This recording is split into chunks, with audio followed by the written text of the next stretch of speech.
이 시간에는 요한복음 7장 1절부터 10절 말씀까지 읽었습니다. 요한복음 20번째 시간입니다. 부제목이 있습니다. 부제목은 성경이 말하는 참된 믿음이란입니다. 성경이 말하는 참된 믿음이란. 자, 먼저 오늘 본문 1절 말씀 보겠습니다. 시작. 그 후에 예수께서 갈릴리에서 다니시고 유대에서 다니려 아니하심은 유대인들이 죽이려 함이로라. 자, 여기 보세요.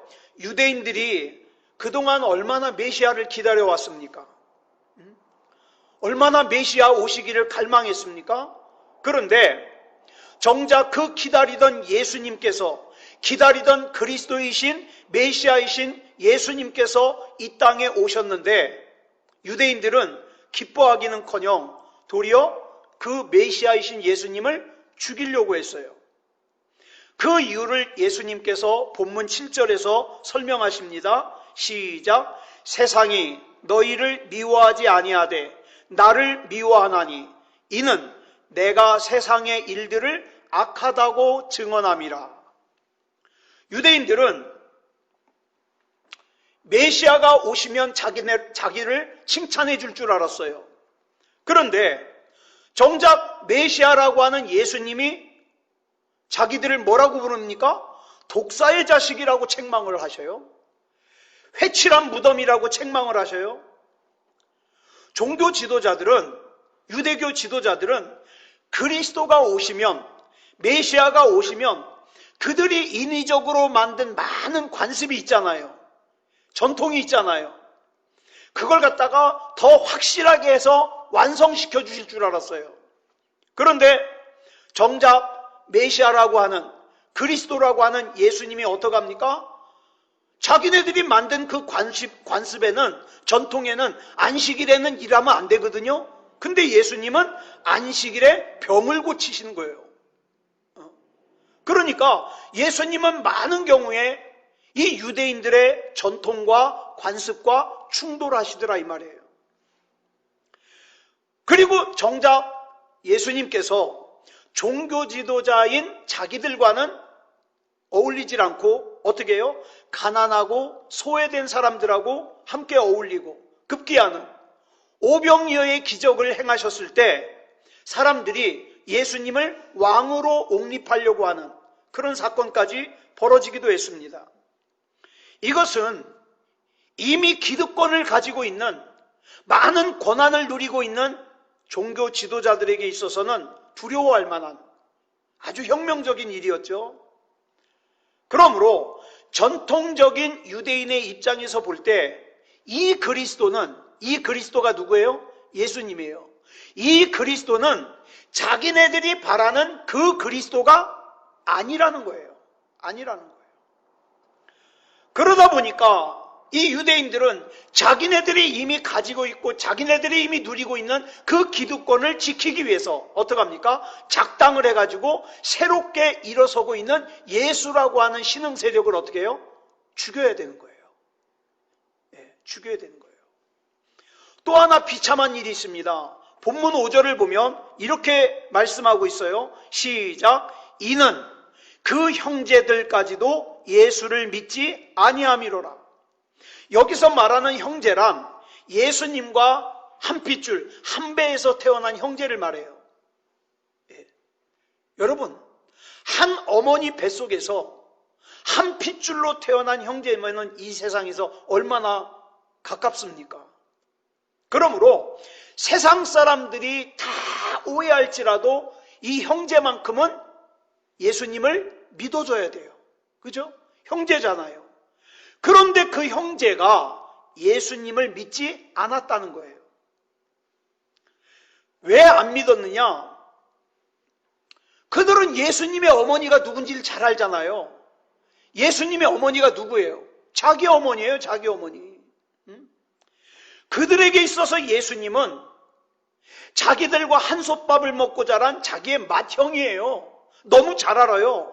이처럼 그들은 세상에서 그 누구보다도 개인적으로 예수님을 잘 아는 예수님의 동생들이었습니다. 그런데 어느 날 동생들이 보기에 형이 이상한 거예요. 자기가 하나님의 아들이래요. 자기는 하늘에서 왔기 때문에 곧 다시 하늘로 올라가야 된대요. 하나님이 자기 안에 있고 자기가 하나님 안에 있대요. 예수님의 동생들의 눈에는 이렇게 행동하는 예수님이 이상하게 보일 수밖에 없죠.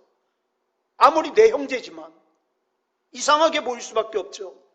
그 결과 이들은 누구보다도 일찍 예수님을 만나는 은혜를 입었음에도 불구하고 예수님께서 메시아이심을 부정하는 어리석음을 범하고 말았습니다.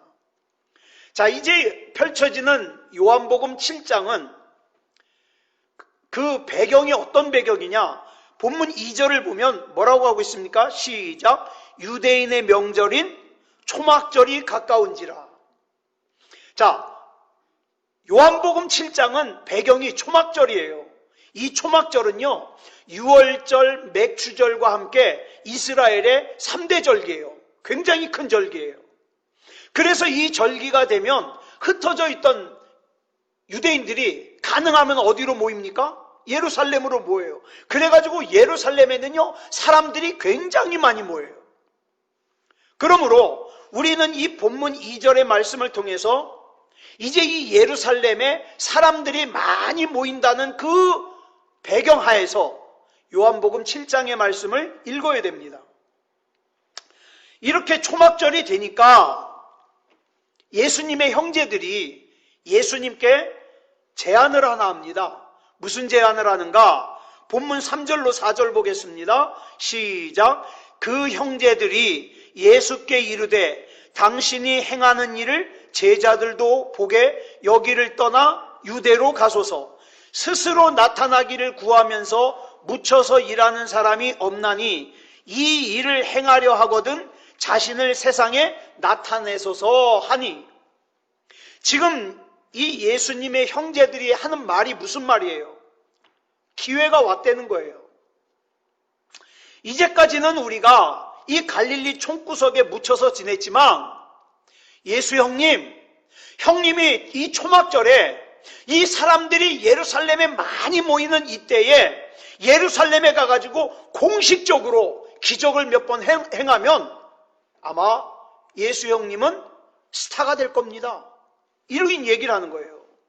근데 우리 분명하게 알아야 돼요. 아까 본문 5절에서 이렇게 말하는 예수님의 형제들이 예수님을 믿었다, 믿지 않았다?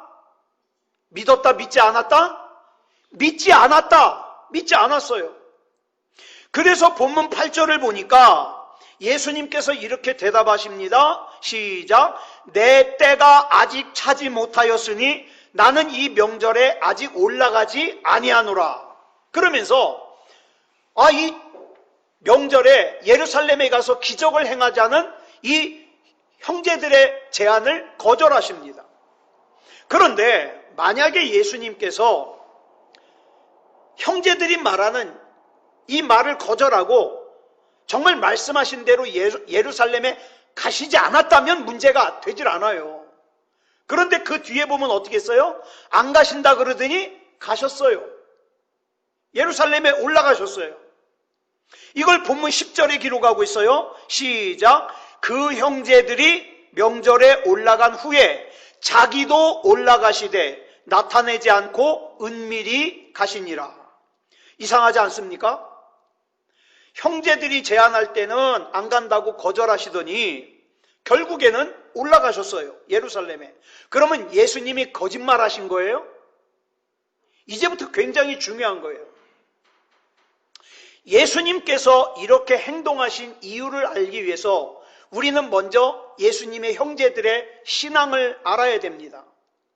성경은 이거 계속 강조할 거예요. 성경은 예수님께 예루살렘 성전으로 가자고 제안하는 이 예수님의 형제들의 믿음을 어떻다 그랬어요? 예수를 믿지 아니함이로라. 안 믿었어요. 그래서 오늘 우리가 중점적으로 살펴볼 문제가 두 가지입니다. 첫 번째로는 예수님께서 형제들의 제안에 대하여 예루살렘에 올라가지 않겠다고 거절하시더니 나중에는 왜 올라가셨을까? 이유가 뭘까? 첫 번째 질문이에요. 그 다음에 두 번째로는 예수님의 형제들이 그렇게 예수님과 한 배에서 태어나고 같이 자랐는데 왜 예수님을 믿지 않았을까? 이게 두 번째 질문이에요. 이 두 가지 질문을 통하여 우리는 성경이 말하는 참된 믿음은 무엇인가? 이걸 우리가 살펴보려고 그래요. 먼저 다시 한번 강조합니다. 예수님의 형제들은 예수님을 믿지 않았어요. 믿지 않았어요. 왜 안 믿었을까요? 형제가. 우리가 먼저 알아야 될 것은 절대 이 예수님의 형제들이 예수님이 능력 있으신 분이라는 걸 몰라서 안 믿은 게 아니에요. 알아요. 예수님의 형제들은요, 예수님이 능력이 있다는 거 인정했어요. 예수님께서 기적을 행하시는 분이라는 거 인정했어요. 예수님께서 병도 고치실 수 있고 귀신도 쫓아내실 수 있다는 거 인정했어요. 그걸 뭘로 알 수 있느냐? 본문 3절을 보면 형제들이 예수님께 이렇게 얘기를 합니다. 시작. 당신이 행하는 일을 제자들도 보게 여기를 떠나 유대로 가소서. 자, 당신이 행하는 일이 뭐예요? 그게 기적을 행하는 거잖아요. 병자를 고치는 거잖아요. 귀신을 쫓아내는 거잖아요. 그걸 우리만 보게 하지 말고 많은 사람들이 볼 수 있도록 여기를 떠나서 저 예루살렘으로 가자 이 말이에요. 그런데 잘 보세요. 예수님이 능력이 있다는 거 알아요? 예수님이 기적을 행하신다는 거 알아요? 병 고치신다는 거 알아요? 귀신을 쫓아내신다는 거 알아요? 그런데 어떻습니까? 예수를 믿지 않았어요. 아주 중요한 문제예요. 우리는 이렇게 생각합니다. 내가 예수님의 능력을 경험하면 나 참 잘 믿을 텐데. 내 삶에 기적이 일어나면 난 참 잘 믿을 텐데. 아니요, 번지수 틀렸어요. 그렇다면 우리는 여기서 이런 질문을 하게 됩니다. 도대체 성경에서 말하는 참된 믿음은 뭘까? 여러분, 오늘 이 말씀을 우리가 잘 살펴보고 한번 보세요. 내 믿음도 살펴보고 내 옆에 있는 믿음도 살펴보세요. 가짜 믿음 많아요. 한번 볼까요? 내용을 들어가 볼까요? 우리 성경에서 말하는 믿음에 대하여 제가 자주 말씀드리지만 야고보서 2장 19절을 보면요, 참된 성경이 말하는 참된 믿음이 뭔가를 알 수 있는 단서를 얘기해 주고 있어요. 우리는 흔히 이렇게 생각합니다. 나는 하나님이 존재한다는 건 믿어. 그러니까 난 믿음이 있어. 이렇게 생각해요. 나는 하나님께서 전지전능하신 하나님이고 능력 있으신 분이라는 걸 난 믿어. 그러니까 난 믿음이 있어. 그래서 난 믿음이 있다고 생각해요. 그런데 이것만으로 믿음이 아니라고 야고보서 2장 19절이 말씀하고 있어요. 같이 읽어볼까요? 시작. 내가 하나님은 한 분이신 줄을 믿느냐? 잘 아는도다. 귀신들도 믿고 떠느니라. 하나님께서 존재하신다는 건 귀신도 믿어요. 예? 하나님께서 능력 있으신 분이라는 거 귀신도 믿어요. 근데 여러분, 성경에서 이 귀신이 믿음이 있다고 합니까? 아니요. 이 귀신의 믿음을 인정하지 않아요. 다시 말해서 이 믿음은 성경에서 말하는 참된 믿음이 아니라 이 말이에요. 아니라. 적어도 성경에서 말하는 믿음은 그것들과는 질적으로 다르다 이 말이에요. 자, 예루살렘으로 가서 능력을 보이라는 형제들의 말에 예수님께서 뭐라 그래요? 내 때가 아직 이르지 않았다. 그러고 거절하십니다. 그러면 여기서 예수님께서 말씀하시는 내 때는 언제일까요? 내 때. 십자가를 지시는 때예요. 십자가를 지시는 때. 예수님께서 인간의 모든 죄악을 짊어지시고 죽으시는 때를 말해요.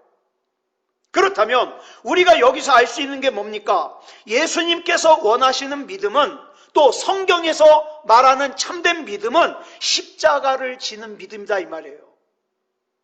근데 많은 사람들이 어떻게 해요?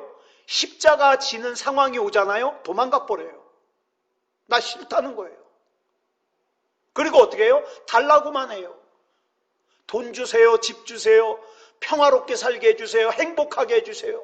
십자가를 질 기회가 오면 도망가 버려요. 잘 보세요. 내가 짊어져야 될 십자가를 배제하는 믿음은 참된 믿음이라고 할 수 없어요. 그저 내 욕망을 이루기 위해서 하나님의 능력을 구하고 하나님의 지혜를 구하는 것은 적어도 성경이 말하는 참된 믿음이 아니다 이 말입니다. 그러므로 참된 믿음은 어떤 믿음이냐 정리합니다. 예수님처럼 자기를 부인하고 자기 십자가를 지고 예수님을 따르는 것이 참된 믿음이에요. 그런데 오늘날 이 참된 믿음을 찾아보기가 얼마나 어려운지 몰라요.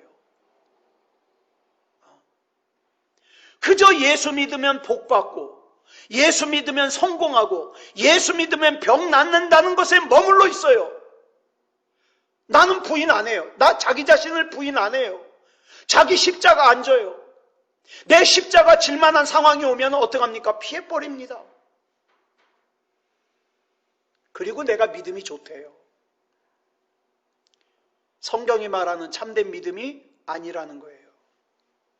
누가복음 24장을 보면 예수님께서 부활하신 이후에 예수님의 두 제자가 엠마오로 가는 이야기가 나옵니다. 그들은 예수님이 십자가에 못 박혀 죽으시자 무척 실망했어요.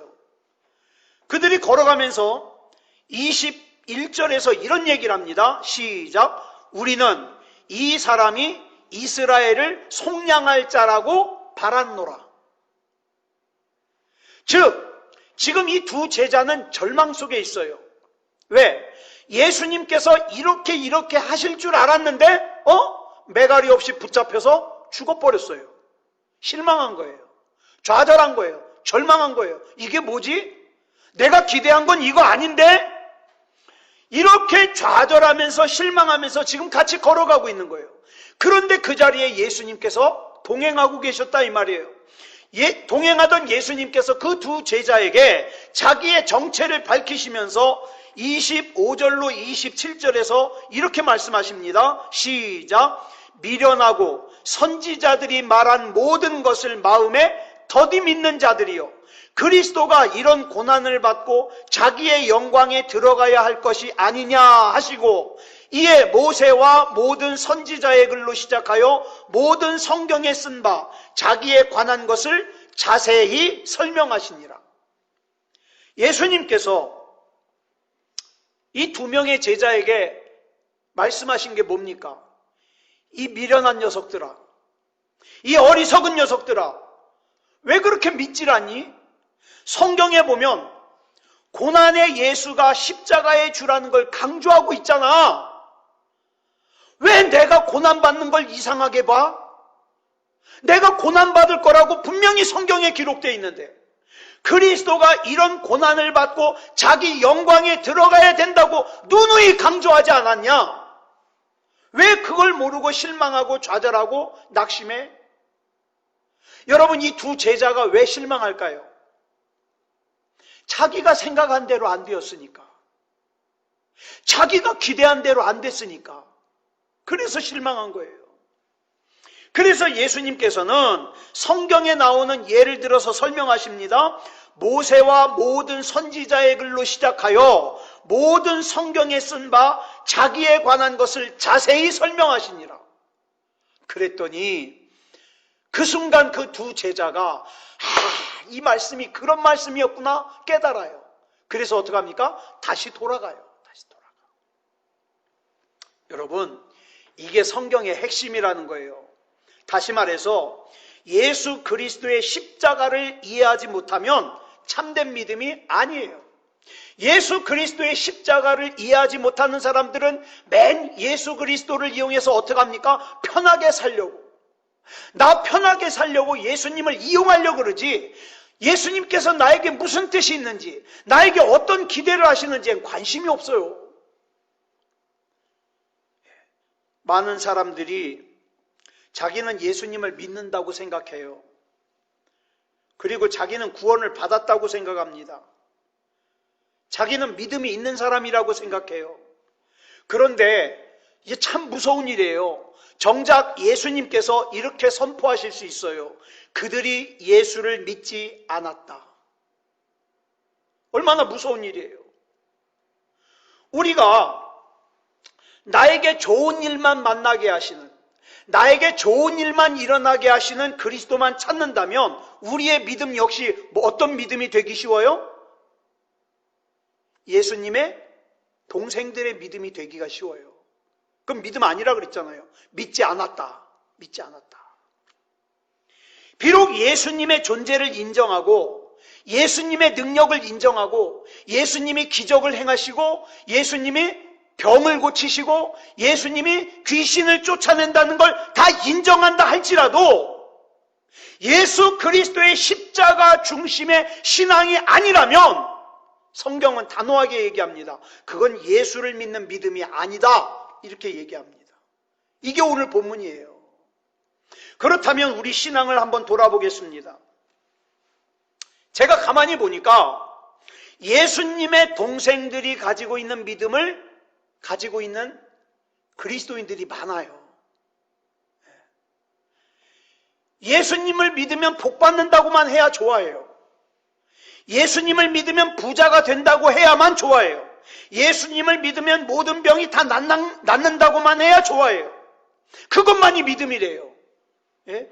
복 받아야 믿음이고 부자가 돼야 믿음이고 건강해야만 믿음이고, 그러면 다시 한번 말씀드립니다. 그 믿음은 예수님의 동생들의 믿음이다 이 말이에요.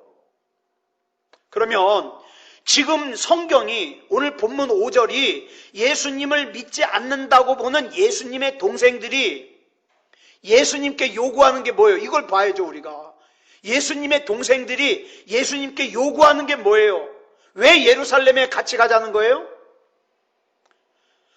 예수님이 가지고 있는 그 능력으로 폼나게 한번 같이 살아보자 이 말이에요. 이게 예수님의 동생들이 요구하는 거예요. 그러면 이제 우리 입장에서 한번 봐요. 나는 지금 예수님께 기도하면서 뭘 요구합니까?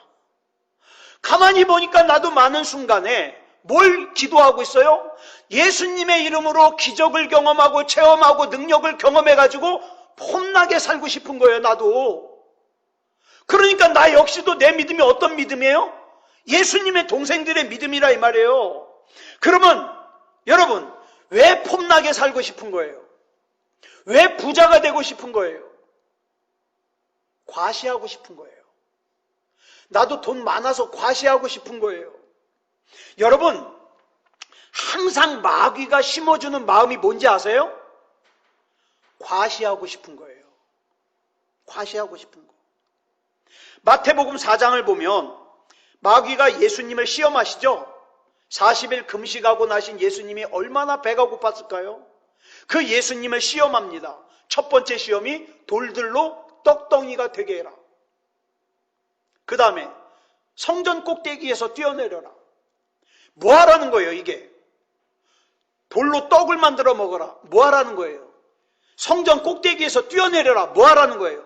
과시하라는 거예요. 돌로 떡 만들어 먹으면 사람들이 얼마나 놀라겠어요. 와, 진짜 하나님의 아들 맞네? 막 성전 꼭대기에서 뛰어내리는데 천사가 내려와가지고 막 발이 부딪히지 않게 쫙 붙잡아가지고 내려오면 얼마나 멋있겠어요. 과시하라는 거예요. 그래도 예수님이 거기에 넘어가지 않으니까 뭐라고 얘기를 합니까? 네가 만일 하나님의 아들이거든 그래요. 다시 말해서 네가 진짜 하나님의 아들이라면, 네가 진짜 믿음이 있으면, 네가 진짜 능력이 있으면 여기서 한번 과시해봐 이거예요. 과시하지 못하는 것은 믿음이 아니라 이 말이에요. 부자 되지 못하면 믿음이 아니라는 거예요. 병 고치지 못하면 믿음이 아니라는 거예요. 잘 살지 못하면 믿음이 아니라는 거예요. 누구에게 속고 있는 거예요? 마귀에게 속고 있는 거예요. 언제 하나님께서 그러신 적 있어요? 부자가 돼야 믿음이 좋은 거다. 병을 100% 고쳐야만 믿음이 좋은 거다. 고생하지 않고 살아야 믿음이 좋은 거다. 그런 적 없어요. 그런데 과시하라고 하는 마귀에게 속아가지고 그게 믿음인 줄 알고 속는 거죠. 그렇게 해가지고 사탄은 어떡합니까? 우리로 하여금 쓸데없는 일에 우리 인생과 시간과 힘을 탕진하게 만들어요. 나중에 보면 어떻게 해요? 나중에 이 땅에 생명이 다 해서 숨이 꼴깍꼴깍 넘어갈 때에 내 인생을 돌아보니까 아무것도 없네. 이런 비참한 인생을 만들게 하는 것이 마귀의 계략이다 이 말이에요. 이 유혹에 넘어간 대표적인 사람이 누구예요? 삼손입니다. 삼손은 하나님께서 엄청나게 큰 능력을 주셨는데 그 능력을 뭐 하는 데 썼어요? 과시하는 데 썼어요. 뭐하러 성문은 메고 가. 그냥 도망가지. 과시하는 데 썼어요. 그러다가 나중에 어떻게 했습니까? 머리를 깎이고 두 눈을 뽑히고 원수들에게 조롱거리가 됐어요. 여러분, 이제 우리는 왜 예수님의 형제들이 예수님에게 예루살렘에 가서 기적을 행해가지고 멋있게 과시합시다 이런 제안을 했을 때 예수님이 왜 단호하게 거절했는지 이유를 알 수 있죠. 믿음이라는 것은 과시하는 게 아니에요. 그럼 뭘까요? 믿음은 열매를 맺는 거예요. 오늘 이 시간 하나님께서 능력을 행하셔서 하나님이 기적을 행하셔서 열매가 맺어질 수 있다면 하나님은 능력 행하십니다. 그래서 우리가 기도할 때 뭐라고 기도하는 거예요? 하나님의 귀하신 뜻을 이루어 주시옵소서라고 기도하는 거예요. 왜? 그것이 열매거든요. 여러분, 예수님께서 그러면 우리 이 질문을 한번 보자고요. 왜 형제들이 예루살렘에 가자 그랬는데 처음엔 안 간다 그러더니 나중에 몰래 가셨을까요? 달라요. 간 목적이 달라요. 형제들이 같이 가자고 한 거는 뭐 때문에? 뭐 하자고? 과시하자고. 근데 나중에 예수님이 간 것은 뭡니까? 하나님의 뜻을 이루어야겠다는 사명감 때문에 가신 거예요. 간 목적이 달라요. 이런 예수님의 사명감을 기록해 놓은 말씀이 요한복음 6장 38절로 39절입니다. 같이 읽겠습니다. 시작. 내가 하늘에서 내려온 것은 내 뜻을 행하려 함이 아니요 나를 보내신 이의 뜻을 행하려 함이니라. 나를 보내신 이의 뜻은 내게 주신 자 중에 내가 하나도 잃어버리지 아니하고 마지막 날에 다시 살리는 이것이니라. 이게 예수님의 사명이에요. 자, 그러면 여기서 예수님께서 말씀하시는 하나님의 뜻이 뭘까요? 하나님의 백성 구원하는 거예요. 하나님의 백성 구원하는 거. 그래서 예수님께서 예루살렘에 가신 것은 과시하기 위해서 가신 게 아니라 하나님의 뜻인 구원을 이루기 위해서 가신 거예요. 여러분, 예수님이 십자가에 달려 죽으실 때 맨 마지막에 하신 말씀이 뭐죠? 다 이루었다 이거죠. 뭘 이루었다 그러는 걸까요? 뭘 이루었다는 거예요? 나 과시 많이 했다 그거예요? 아니요. 하나님께서 내게 맡겨주신 목표와 사명을 다 이루었다. 그 목표와 사명이 뭐예요? 사람을 구원하는 거. 그거 다 이루었다는 거예요. 그러므로 하나님께서 우리에게 주신, 그러면 우리 한번 보자고요. 우리에게 주신 능력들이 있어요. 예. 이런 것들을 어떻게 합니까? 과시하는 데 사용하지 말고 하나님 안에서 열매 맺는 일에 사용해야 돼요. 예수님께서 우리에게 찾으시는 것은 겉만 번지르르한 잎사귀만 무성한 그런 형식이 아니라 진실한 열매 하나를 찾아요. 내가 왜 살아야 되는지, 내가 왜 하나님의 은혜를 입어야 되는지, 진실의 열매. 그래서 저와 여러분은요, 어떻습니까? 저와 여러분에게는 많고 적음의 차이가 있겠지만 재물이라는 게 있잖아요. 그 재물을 절대 과시하는 데 사용하지 말고 열매 맺는 데 사용해야 됩니다. 재물이 많든 적든 열매 맺는 데 사용하고요. 또 저와 여러분의 건강이 괜히 막 사람들한테 막 과시하려고 건강하는 게 아니라 열매 맺는 일에 이 건강 사용해야 돼요. 또 하나님께서 저와 여러분에게 주신 지식, 학력, 지혜, 과시하는 데, 남들에게 자랑하는 데 사용하지 말고 열매 맺는 일에 사용해야 돼요. 하나님께서 나로 하여금 경험하게 하신 거, 그거 자랑하고 과시하는 데 사용하지 말고 열매 맺는 데 사용해야 돼요. 저 그런 사람 여럿 봤어요. 하나님께서 자기에게 어떻게 역사하셨는지 무지하게 자랑해요. 막 신기한 일도 막 경험했고요. 놀라운 기적도 경험했다고 자랑해요. 근데 전도는 한 사람도 못했어. 그건 과시예요. 그죠? 그건 과시라고요. 열매 맺는 일에 써야죠. 그게 참된 믿음이다 이 말입니다. 그렇다면 이제 정리하겠습니다. 크리스천됨, 그리스도인의 그리스도인됨은 어디서 구체적으로 나타날까요? 예배당에 주일날 예배를 드리러 와가지고 경건한 모습으로 예배를 드리는 걸로 나타날까요? 물론 그것도 중요해요. 저는 허다 예배도 1년 동안 전혀 안 드리고 자기 예수 믿는다고 하는 사람도 봤으니까.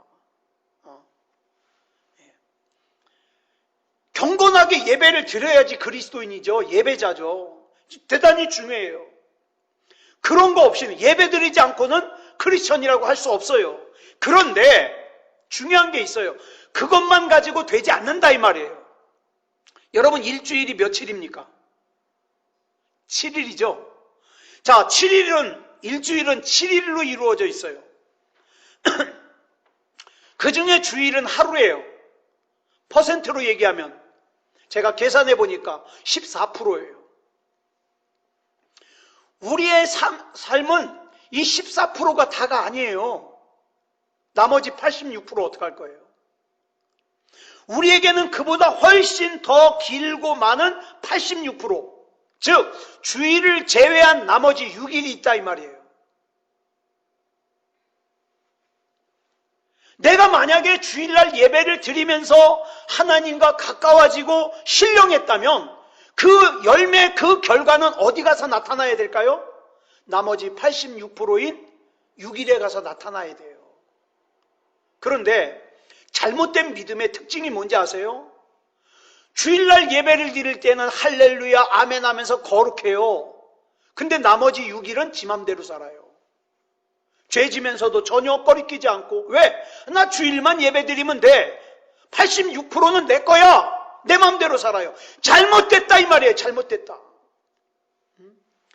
참된 크리스찬은 그 삶의 열매가 나머지 6일 동안 삶에서 맺어져야 돼요. 그래서 크리스천이 하는 일이라는 것은 뭡니까? 사람을 섬기고 사람에게 봉사할 수 있는 기회요. 그 과정을 통해서 하나님의 사랑을 확인하고 함께 나누는 현장이에요. 그러면 우리가 은혜를 느낄 수 있는 곳이 얼마나 많은지 몰라요. 그런데 온통 관심이 어떻게 있어요? 내가 남보다 더 가지기 위해서, 내가 남보다 더 누리기 위해서, 그래가지고 그걸 가지고 과시하기 위해서 이 세상의 유기를 살려 그러니 만족을 못하는 거죠. 바닷물 퍼마시는 것처럼 마셔도 목이 마른 거죠. 그래서 크리스찬에게 나머지 6일 동안의 일은요, 거룩한 예배예요, 경건한 기도예요, 그 다음에 정직의 표본이에요, 그 다음에 신실의 상징이에요. 진짜 믿음의 결정은 어디서 나느냐? 그 나머지 6일 동안 삶에서 맺어지는 열매에서 나와요. 이 참 중요한 거예요. 그런데 제가 만나본 사람들 중에, 예수 믿는다고 하는 사람들 중에 많은 사람들이요, 예배는 드리는데 하나님은 믿는다고 하는데 정작 그 삶을 들여다보면 불의하게 살아요. 정직하지 못하게 살아요. 죄 짓는 삶을 살아요. 왜 그럴까요?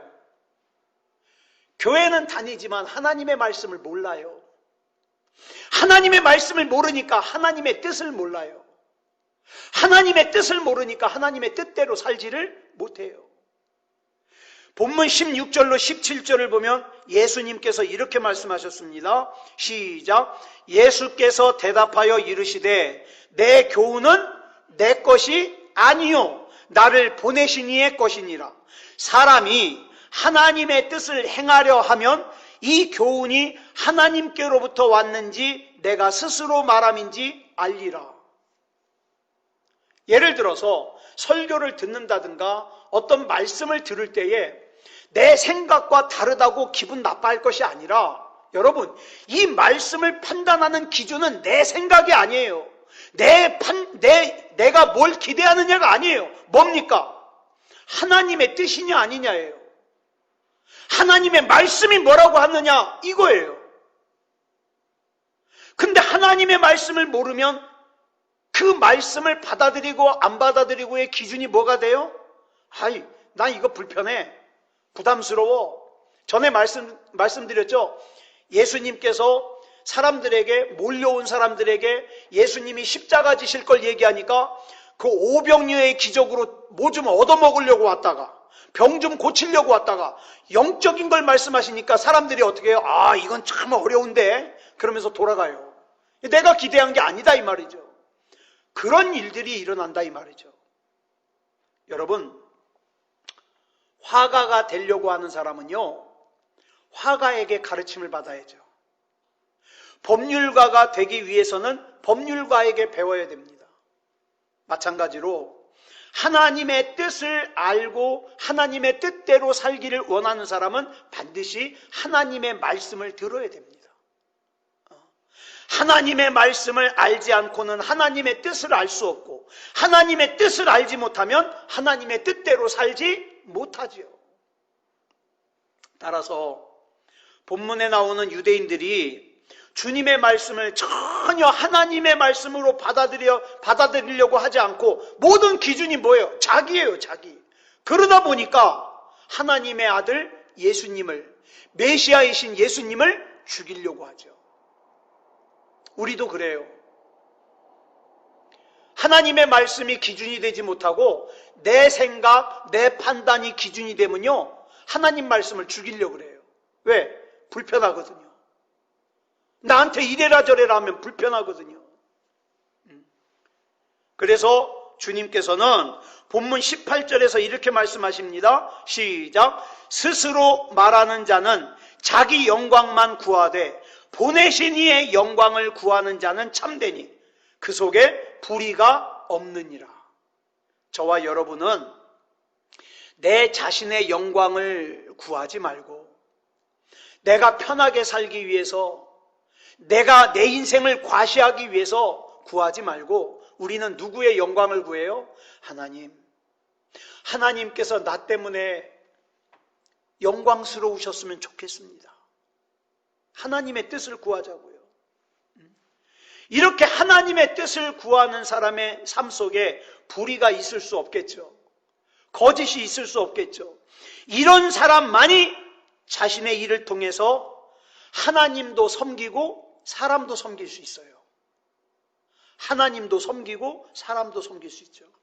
그래서 우리가 일주일 7일을 살 때에 주일은 주일대로 중요하고 나머지 6일 역시 주일 못지않게 중요해요. 왜?